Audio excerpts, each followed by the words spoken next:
everyone, and welcome to my channel. It's Alyssa Reynolds here for another video in my ongoing series about channeling spirit.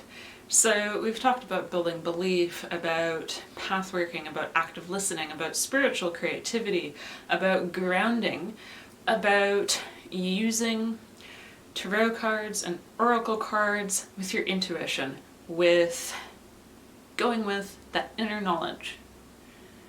So today I wanted to touch upon the beginnings of sensing spirit specifically, and focusing particularly on your guardian angels or spirit guides, whatever you want to call them, because they are constantly around you. So they're really good beings to practice connecting with if you're just in the beginning of connecting with spirit. So when it comes to connecting with your guardian angels or your spirit guides, what do you need to do? Well, as I mentioned in some past videos, it's really important to meditate and get yourself into a state of stillness where you can tell your ego, take a back seat, I do not need you right now.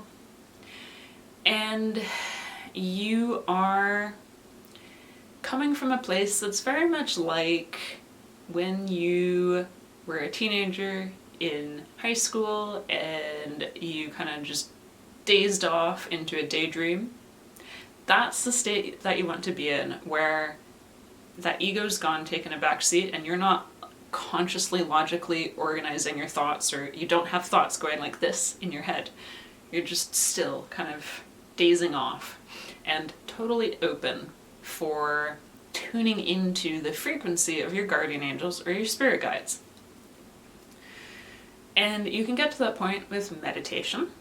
Making sure that you've not eaten any sugar or you haven't had any caffeine, that both of those things make your physical body, of course, go really fast, and they're not helping with you getting into a calm and still state. So make sure you haven't had any of that beforehand. Make sure that you've grounded. So get yourself outside, put your back up against a tree, and also even have a bit of rose quartz in your lap. Or at the very least, just get outside, put your back up against a tree if you don't have any rose quartz. Or if you're not able to get outside, put your back up against a tree, have the rose quartz, and think about pulling your energy into yourself and then bringing it down to your feet and into the ground. So using a little bit of that path working kind of as a visualization technique. So a really quick one where you imagine yourself as a tree, or you imagine yourself putting your back up against a tree and doing that. If you can't physically get out and put your back up against a tree because you happen to live a little bit too far from them before you're wanting to practice channeling. So meditate, ground, make sure you've not had any substances that are making your physical body speed up. Getting yourself into that calm, relaxed, daydreaming state. And then it always helps to have a journal or a piece of paper nearby that you can grab onto, because you'll want to keep track of what you're experiencing. And at least if you're the sort of person who doesn't mentally just keep track of it, I'm a little bit more of that person, so I don't tend to have pieces of paper next to me, especially not when I was first starting out. I just mentally kept track of it and was able to know what I was feeling versus another feeling, because I've got an interesting way of memorizing things that I think I've talked about in past videos before. But in general, for most people, having a piece of paper or a journal next to them is a great way just to also keep that ego and that doubt from leaking in, because you have physical evidence written down that this is what I was feeling when I sat down and I connected with this energy. So you've got that verification there. So that's generally why I recommend that. So when you have sat down and you are connecting with spirit, so you're just wanting to sense your guardian angels or your spirit guides, you don't have to, but again, it helps with that ego that can sometimes sneak in to verbalize or mentally ask them to step closer. So ask them to step into your space. And as you continue to practice, that just helps in general, because sometimes certain energies you're connecting with, whether they're totally new energies that you've not connected with before, or maybe they're energies that aren't used to connecting with people, they may come across really quiet. So certain trees that I connect with are really quiet because they're not used to connecting with people. Or some people's guardian angels are really, really quiet and they're not very good at explaining themselves using words, and they tend to use a lot of images because the particular individual who they are supporting is not quite at that level of being completely connected yet, so the guardian angels themselves are not very used to connecting with other people. And so in those cases, asking the energy to step forward can help to amplify how they're communicating, because absolutely sometimes it's not you, it's the fact that the energy is not used to taking that step, getting over that bridge to then connect with us. So ask them to step forward. You can also ask other energies to come in to help amplify that other energy as well. So if you're having trouble connecting with your guardian angels or your spirit guides, and maybe you've connected with Archangel Michael before, or you just resonate with his energy, he's a great being to call in and ask him to help amplify the energy of your guardian angels or spirit guides. Or I often call in Pallas Athena because she is a being who I personally work with a lot outside of my own spirit team. So she's usually who I call in to help amplify, but Archangel Michael is wonderful. So if you need to amplify that spirit's energy by asking them to step forward or by calling in another one to strengthen it, do so. But also know when you're first starting out, you're not necessarily going to hear them or feel them super clearly also. So just ask them to keep stepping forward, or to speak up, or to speak slower until you get it, because it will take practice. It's practice, practice, practice. And as for how you may sense them, this is where knowing your chakras and knowing a little bit about the clairs can help, because often energy will pool in certain areas. Now, you don't have to know exactly what the chakras do or what kind of energy each of them is centered around, but it can help just for identifying, okay, it's up in my crown that I'm feeling a lot of energy, or in my throat chakra I'm feeling energy, or in my heart chakra, especially if you're trying to differentiate feelings in your body that are physical pains versus energetic pains. So if you've been sitting for a while, you tend to get back pains. Keep that in mind, that's a back pain maybe, not an energetic pain. Or tingling that you get along your arms is actually tingling and not just because you're cold. So tune into your body always when you've gotten yourself into a ready state to connect with spirit, and check in with, how is my body feeling? where do I have physical pains today? Am I feeling cold? Am I feeling hot? And if you can, fix those physical pains so that you're not focusing on them too much. So if you're really cold, go put a blanket or sweater on, just so that when spirit steps in and you're tuning in with spirit, you know that any temperature shifts are because of spirit and not because your physical body happens to be too cold or too hot. But also just tuning in general helps, because there are some pains that you may have that are just normal and consistent and you can't necessarily get rid of them. And just knowing that, okay, this is just my regular knee pain, it's not from spirit, can help to also keep that ego in the back seat so that you're not doubting what you're feeling.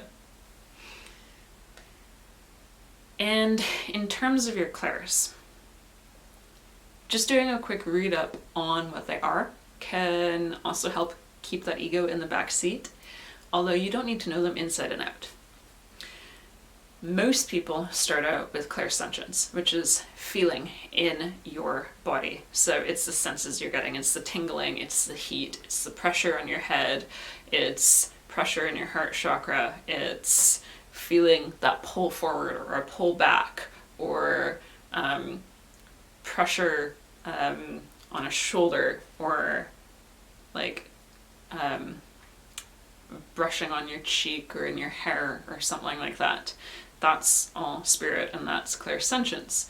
You may also get images in your mind. That's clairvoyance. If you're feeling a lot of energy in your throat chakra, that's going to be applying to clairaudience, which is speaking. You might also get pressure in your ears. That's also often applied to clairaudience as well. So that's speaking, that's hearing things. Claircognizance is just getting words in your mind. So you get like a script of words just flashing across the screen of your mind, kind of like captions on a show. That's claircognizance. So that's all you really need to know about the clairs. And all of those things are stronger in each of us. Everyone starts out with one that's a little stronger than others, or two that are a little stronger than others. It doesn't matter what you're starting out with.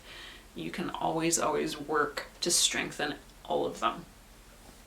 But it's just good to be vaguely aware of, so that you can again let the ego take the back seat when you start having words showing up in your mind. Those are not your own words, those are spirit's words. And in future videos, I'm definitely going to go into more detail about strengthening your different clairs. It's a whole other subject, so I'm trying not to touch on it too much. Same with the chakras, because you can do some general research about them yourself. I'll be talking more about practices and strengthening those in future videos. Okay, so you've tuned into what your physical body is feeling. You've perhaps asked your guardian angels or your spirit guides to step closer. You've maybe asked another being to come in to amplify their energy. And then you just want to start with feeling the energy and getting to know what their signature is like. So that's tuning into what you're feeling in your body. So the tingling, the pressure, changes in temperature. It's tuning into emotions and getting a sense of, okay, happiness, joy, curiosity, wonder, focus, intensity, strength, power, wit, humor, laughter, smiling. So also starting to get a sense of even like the body language even as well. These are all different things that everyone's going to be on a different spectrum. Some of you will just get feelings in your body. Like I said, that's the most common when you're first starting out. Some of you are going to start out or jump right to getting things in your head, getting those emotions, getting those visuals of the body language. Getting words is a strong one as well. So that's why emotions is often the next step after feeling in your body. So just even getting a word like love, or a sense of being hugged, held close. When you're first starting out, that's often the biggest thing that most spirit guides and guardian angels want to relay, is that they're so happy that you're connecting with them. They're always really, really, really happy that we're connecting with them, because as much as they're always helping us and working behind the scenes, they get really excited when we're actually like, hey, we're gonna work along with you guys really actively. So yeah, a lot of people often feel a lot of love and joy and happiness kind of in those first connections. And then it'll slowly move from there the more you practice. And that's where having a journal or a piece of paper with you really helps, because you can start writing down those emotions you're feeling or what you're feeling in your body. You can start writing down words that you're getting as well and keep track of those. And it's nice too, because then you can see your progression and how things are developing, and it helps for being able to differentiate what the different energies are like. Because once you've started getting a sense of what your guardian angels or your spirit guides feel like, you can start calling specific energies in, like I was talking about in a couple other videos the last couple of weeks as well, to specifically be able to tune into their energy versus your guardian angels, your spirit guides' energy, because they don't leave. They're always around you. So it's great to call in a new energy and feel like how that new energy feels and how that new energy shifts the energy that's around you. And in terms of communicating with your guardian angels and your spirit guides, wherever you are at in terms of hearing their responses, just talk to them. Be that person who talks out loud. It's totally okay. Believe me, I'm the person who walks down the street and I'm talking out loud to my guardian angels. It's just the way it goes. And they will find ways to respond.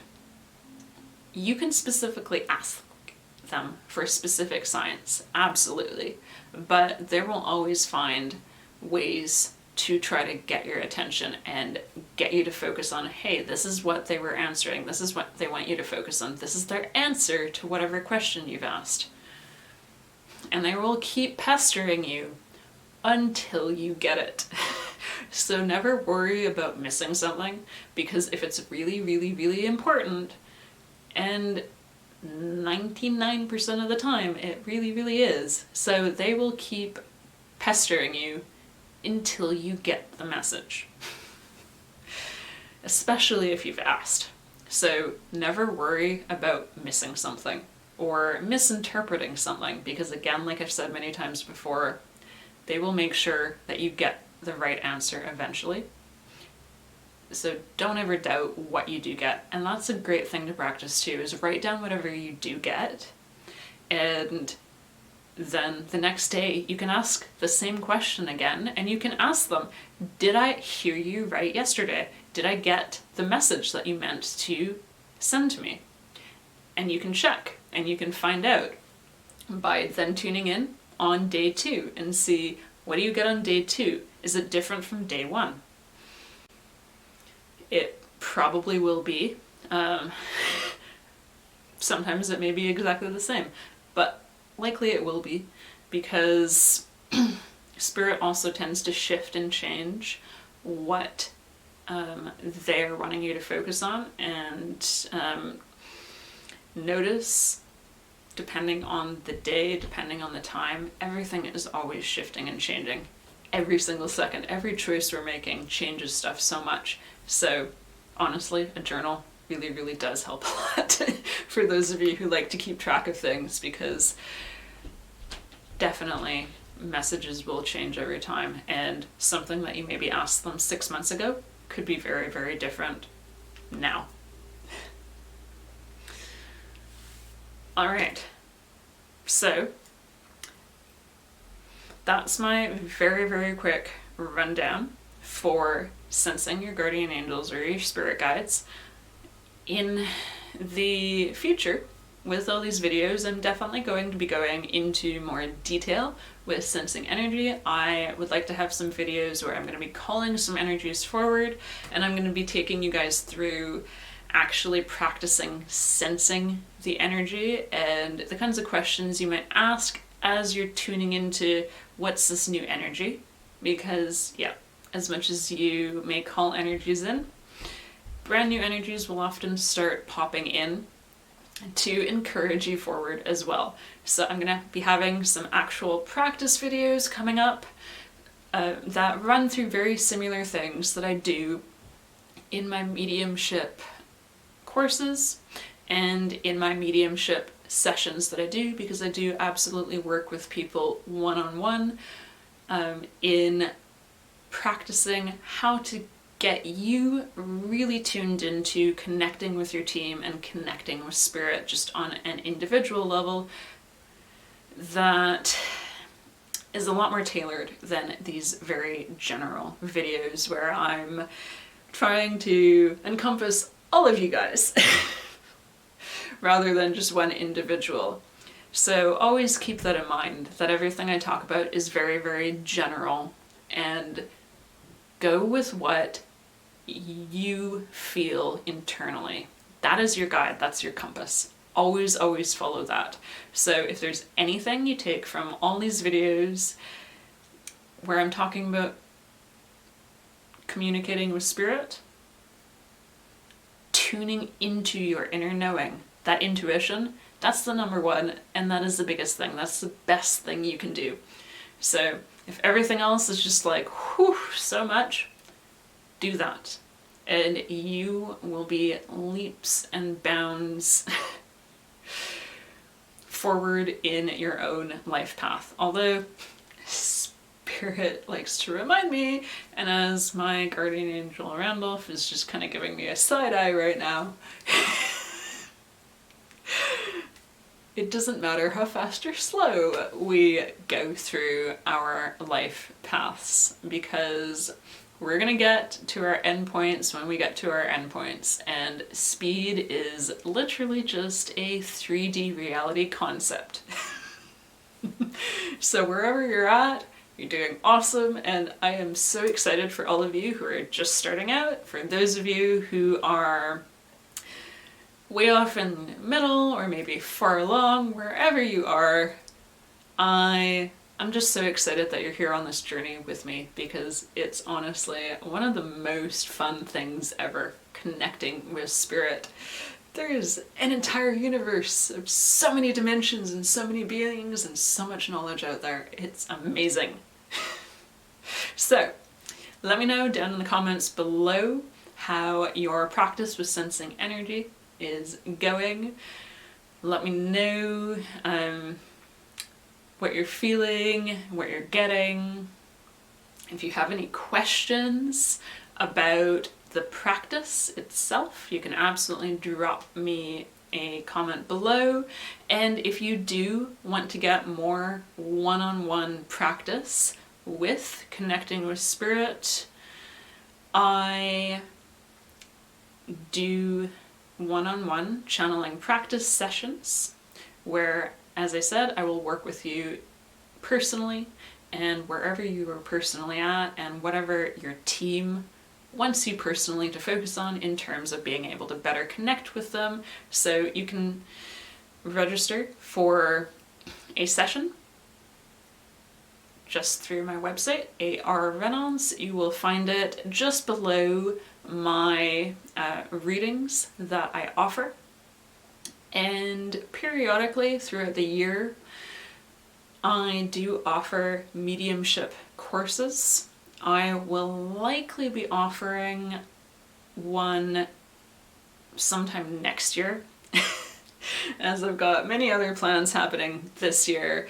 And this year's honestly just kind of flown by. I cannot believe it is nearly September. So my next course will likely be coming up sometime early next year in terms of a class of beginner mediumship training, but otherwise, absolutely, you can register to work with me one-on-one for an hour-long session to improve your channeling of spirit. So, with that, I wish all of you much love and light, a wonderful rest of your day, and I will be seeing you all next week with a few more videos to come about channeling spirit. As I said, we're going to go a little bit more into a deep dive with a few things, and hopefully soon I will be scheduling a live event over in my group, the Amethyst Cave.